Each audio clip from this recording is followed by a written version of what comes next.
Welcome to NMAX Civil Mathukani. In the video, we will talk about the trigonometric function. Question number 1. Find the radian measures corresponding to the following degree measures. கீழ இருக்க degree எல்லாம் இப்போ நம்ம ரேடியனா மாற்றணும். So நமக்கு தெரிஞ்ச ஒரே ஒரு statement pi radian is equal to 180 degree. Pi ரேடியன்ஸாக இருந்துச்சுன்னா அது 180 டிகிரி. இப்போ நமக்கு டிகிரியில் இருக்குது. அப்போ 1 degree is equal to pi pi 180 radian.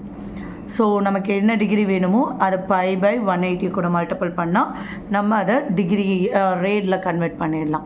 So 25 degree இருக்குது, நமக்கு அது ரேடியனாக வேணும்னும் போது பை இன்ட்டு 180ஆல் மல்டிபிள் பண்ணணும். ஸோ இதில் எதெல்லாம் கேன்சல் பண்ண முடியும்? 5 5s 536 சார்.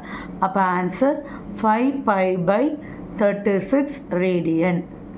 செகண்ட் ப்ராப்ளம் வந்து -47 டிகிரி 30 மினிட்ஸ்ன்னு இருக்குது. 30 மினிட்ஸ்னா 30 divided by 60. So half minute.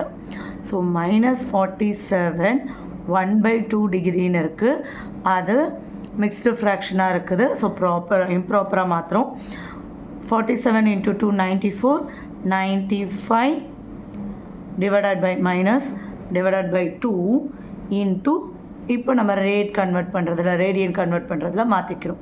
இப்போ இதை கட் பண்ணால் 5 19 சார் 5 36 சார். ஸோ மல்டிபிள் பண்ணால் -19 பை பை 2 × 36 72. அவ்வளோதான். தேர்ட் ப்ராப்ளம் 240 இருக்குது. So pi pi 180. இப்போது 63 சார் 64 சார்.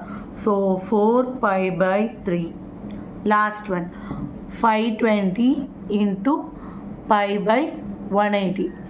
இப்போ கேன்சல் பண்ணால் லாஸ்ட்டில் இருக்கிற 10 டேபிளில் பண்ணிட்ட மாதிரி.